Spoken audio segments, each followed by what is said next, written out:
Okay, folks, it's your buddy Mike Messier, One Pro Wrestling and Sports Fan YouTube channel. I'm back with the Father's Day list of worst wrestling fathers. Now, this is just for fun.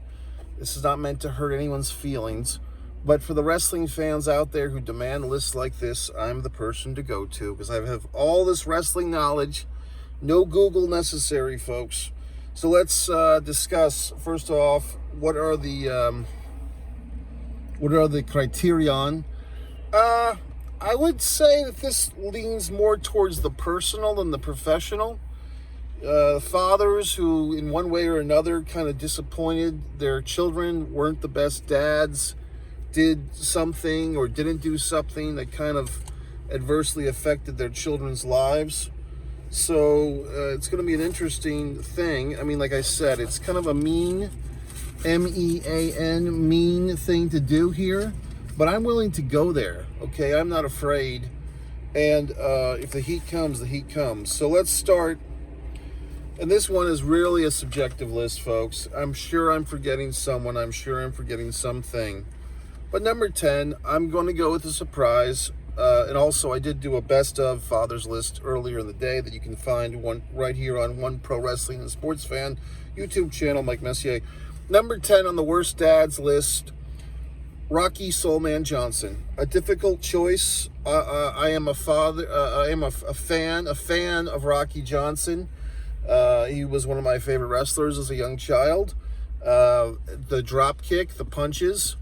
And why are you saying this, Mike? How can you be so cruel? Well, in recent years, we've heard all this information that Rocky Johnson had all these illegitimate children outside of his marriage to The Rock's mother. So, I mean, I'd like to see The Rock do a reality show titled, You're The Rock's Half-Sibling. And The Rock goes around and he finds all these siblings, all these children of the various conquests of his father, and he surprises them by being their sibling. But The Rock, sorry, pal, I'm putting your father number 10 on the worst dads list. Number 9, I'm putting Gulas. I'm getting confused even as I'm doing this. The father, George, I believe Nick Gulas was the promoter. The son was George Gulas. I'm having a little bit of a dyslexia moment. I believe Gulas, the original Gulas, the father, over pushing his son. Jim Cornette's told the story many times of the son getting pushed to the moon by the father, promoter Gulas, and that the son couldn't wrestle and the son was not good. So I'm putting the Gulas father, number 9. Number 8, this one also hurts because it's another one of my favorite pro wrestlers, but that's the thing here, folks. I'm trying to be hard-hitting. I'm trying to be honest. This guy almost made the best fathers list, too, because one of his children has turned out quite well, but unfortunately, 2 of his kids, not so much. I'm going with number 8, Ric Flair. Sorry.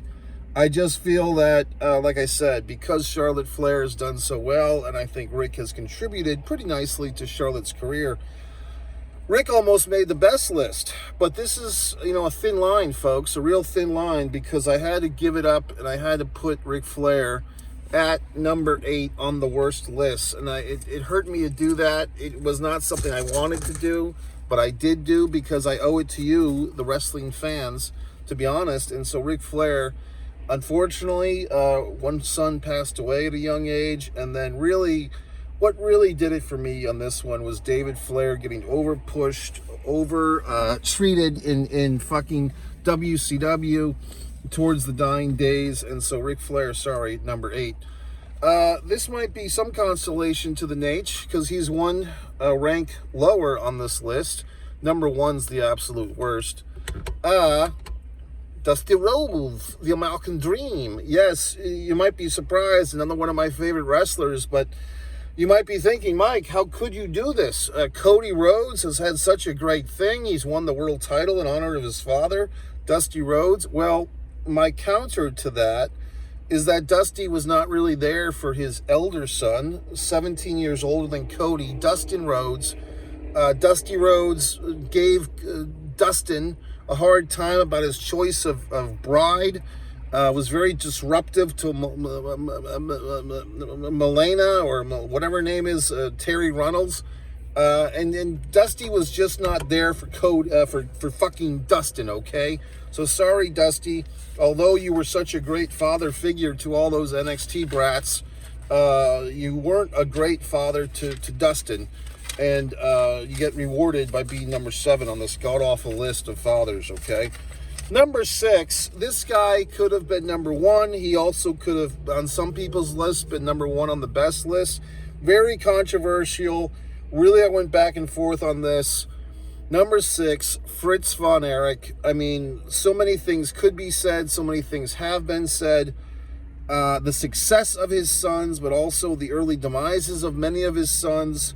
Back and forth I went on this one. But a couple of things stood out to put Fritz on my number 6 on the shit list.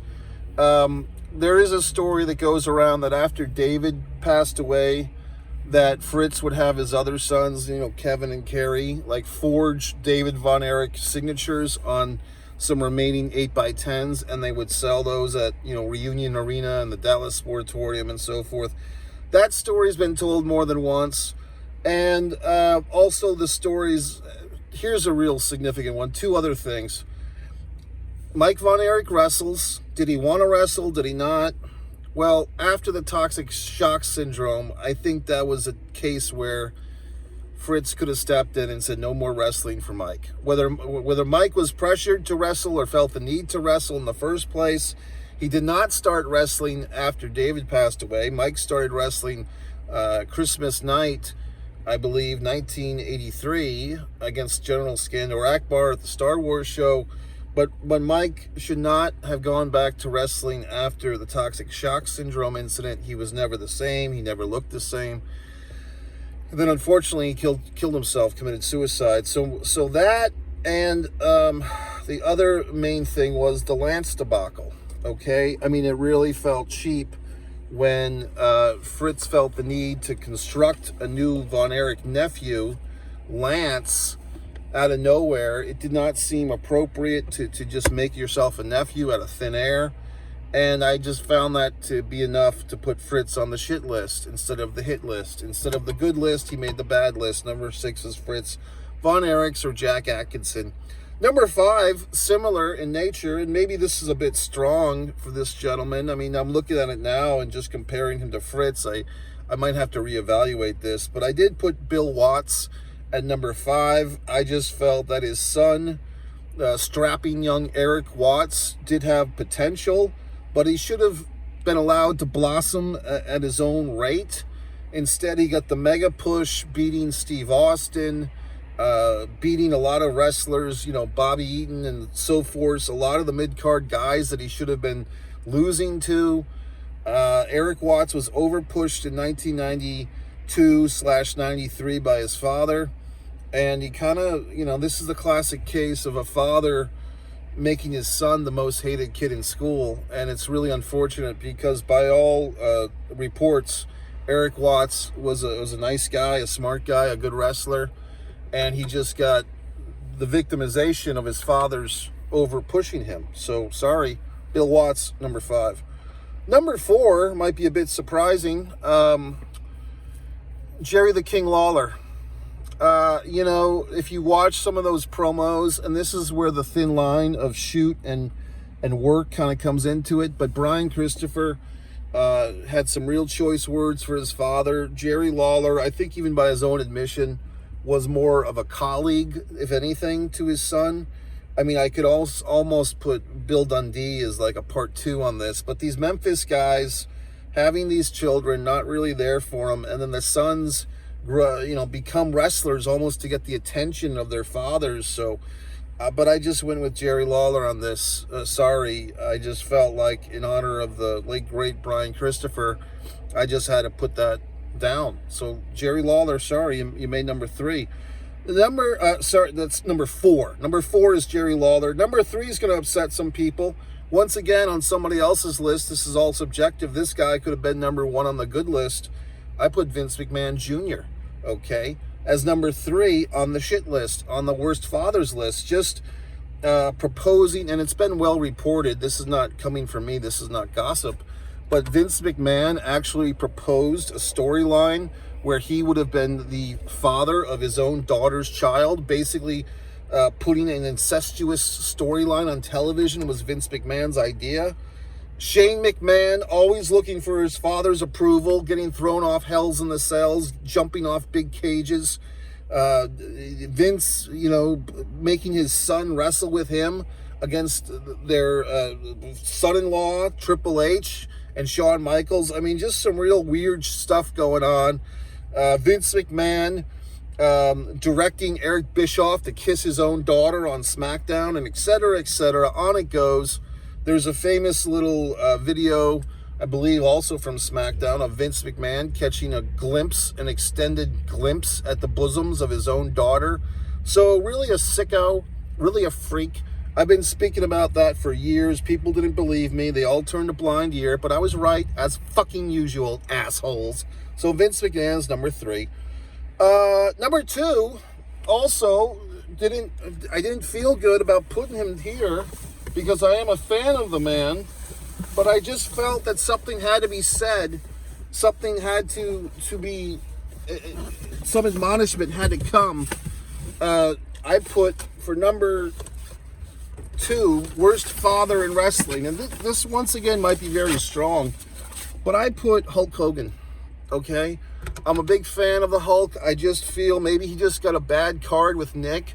I really feel that Nick Hogan's actions with that car accident. See, I told you this was getting personal. Nick Hogan's situation with that car accident many years ago, and most recently getting a DWI. I put most of this on Nick's shoulders. I think Nick has disgraced his father. But, Hulk maybe co-signed on some of this behavior. Hulk maybe empowered Nick's horrible behavior. So a young man has had his life ruined by Nick Hogan. I believe he's permanently in a fucking paralyzed state, permanently ruined. His life is ruined by Nick Hogan. And so Nick Hogan causes Hulk Hogan to be number 2. And Brooke Hogan, I think you see all those things with like Hulk Hogan's brides look like Brooke and so forth. And it's kind of weird. So sorry, Hulk, because I'm a fan of Hulk Hogan, but he made number 2, okay? That's what I'm saying. I don't hold fucking back, okay? I'm not here to make goddamn friends. I'm here to make a point. Number fucking 1. This one, some people might be upset. In fact, I have questioned this case, this scenario that we're all terribly familiar with. It's a horrible scenario. But how could I put anyone else? If what we've been told is the truth, and his remaining son has said that the police report was accurate, see, I'm going fucking there, folks. I've got the worst father in pro wrestling is Chris Benoit. So yes, I'm trying to be hard-hitting. I'm trying to be truthful. Chris Benoit, who not only killed himself, but killed the lovely Nancy, who was his wife. Before that, she was married to Kevin Sullivan. She was a beautiful woman, and she, had a great wrestling career herself as a manager of LA back when they used that term. Managing Doom, managing other wrestlers, part of the Four Horsemen scenario in the mid-90s, the 96 Horsemen, Nancy, and also killing a young boy, his own son. If that's the case, I mean, if it's ever proven that Chris Benoit was innocent of that, I will rescind this ranking. But if his remaining son believes the police report, so I mean, if you watch the remaining son, the son that was not there to get killed, he told Chris Van Vliet that he didn't want to believe it either. He read the police report, and now he believes that his father, in fact, killed his stepmother and I believe his half-brother. So, unfortunately, with respect to the young son that was killed, in respect to his mom that was killed, unfortunately, Chris Benoit, in this darkest of moments, gets number 1 on the worst fathers in wrestling list. So, I mean, folks, I told you, this was going to be fucking hard-hitting. So you can sit there, you can cry about it, you can hashtag me into oblivion, but I'm not giving you some pansy-ass joke list, okay? This is not, you know, Paul Bearer because of Kane, some half-assed horse shit list. This is a real hard-hitting fucking list that you'll only see here on One Pro Wrestling and Sports Fan. Me, Mike Messier, because I'm telling you the goddamn truth. Now, if you want to see the best dads list, it's a little happier. But like I said, a lot of these situations, like Fritz, you know what I mean? Like Fritz, Ric Flair, Dusty, some of these guys on the worst list conceivably could have been on the best list if you look at things in a different way. And if you watch my best dads list, I think you're going to be shocked and amazed at some of my rankings over there. So once again, it's Mike Messier, One Man and a Camera Films, a YouTube channel. That's my original films, Messier Mantra, Messier Peace Theater TV shows. Shtick Man is over there. You can watch One Mike Messier, Mike's Instant Movie Reviews. This channel for all your wrestling takes and so forth and interviews. And One Artist, Mike Messier, for my wonderful work of art. So that's it, folks. Have a wonderful, happy day.